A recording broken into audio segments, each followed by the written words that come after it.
वारंवार आंदोलनाचे हात द्यावे लागते, सरकार डायलॉग करायला लागतं, परंतु डायलॉग ज्या असते फिसकटते, चर्चा फिसकटते आणि पुन्हा सरकार कुठेतरी मराठ्यांना आरक्षण द्यायला कमी पडते असं वाटतंय का?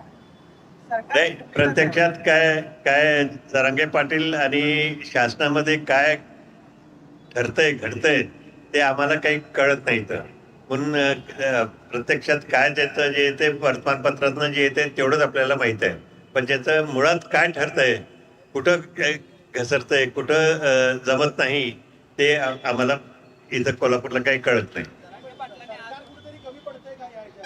कारण वारंवार आंदोलन करावी लागतात, एकाच विषयावरती करावे लागतात. आंदोलन करावं लागतं कारण त्यांचं आपल्याला कळतच नाही ना, त्यांच्या दोघांमध्ये काय चाललंय ते. आजपासून त्यांनी आंदोलनाला सुरुवात केली आहे. आपण काय भेट घेणार आहात का त्यांच्या या सगळ्या आंदोलनाच्या काळामध्ये? या आंदोलनाला पाठिंबा आहे का तुमचा? त्यांच्या आंदोलनाला सुरुवातीपासून पाठिंबा आहेच आहे आणि नेहमी मराठा सगळे एकसंघ त्या बाबतीत राहतीलच, त्यात काही प्रश्न नाही.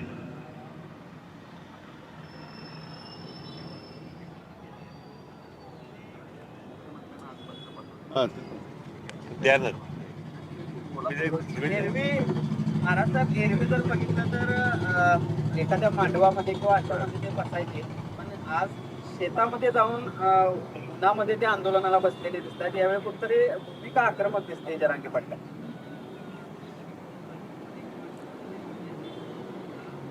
भूमिका आक्रमकच असली पाहिजे आणि ती उन्हात बसले तर आपणही सगळे उन्हात बसलोय इथं, त्यात काय फरक नाही. शेतकरी म्हटलं तर तो ऊन पाणी त्याला काही फरक पडत नाही.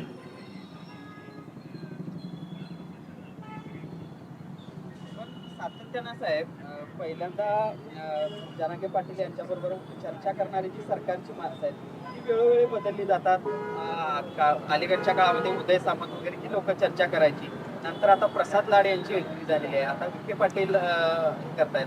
कुठेतरी समन्वय त्यांच्याबरोबर साधणाऱ्यांमध्येच नाही असं दिसतंय का? मग नाही, डेलिगेशन, शासकीय डेलिगेशन मध्ये कोणाला पाठवायचा तो शासनाचा अधिकार आहे, तो त्यांना जो वाटतोय तो पाठवतील.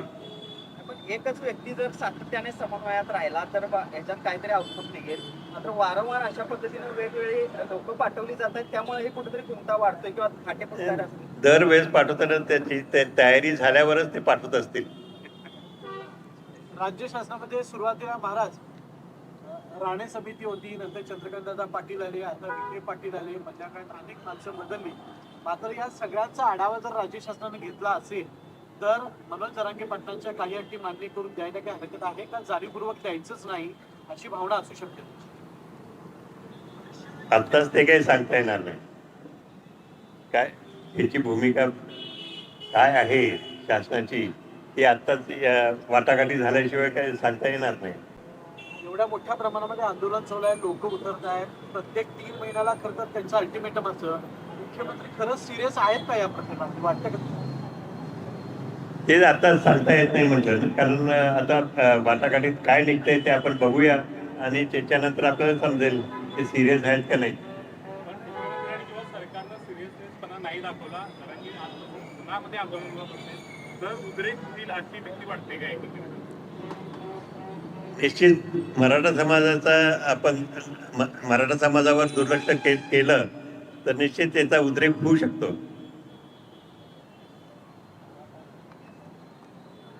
चला,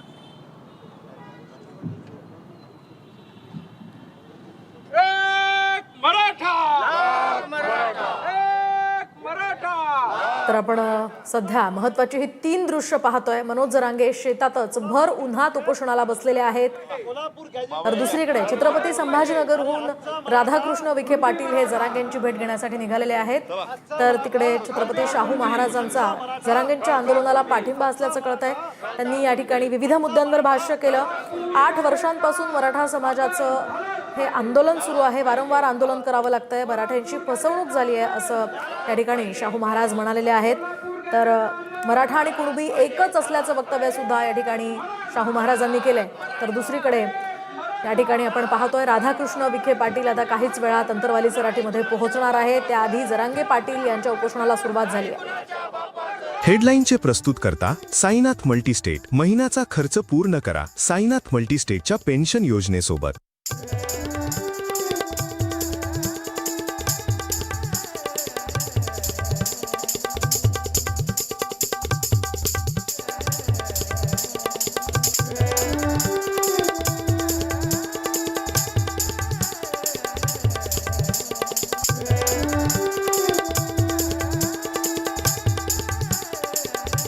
TV9 मराठी,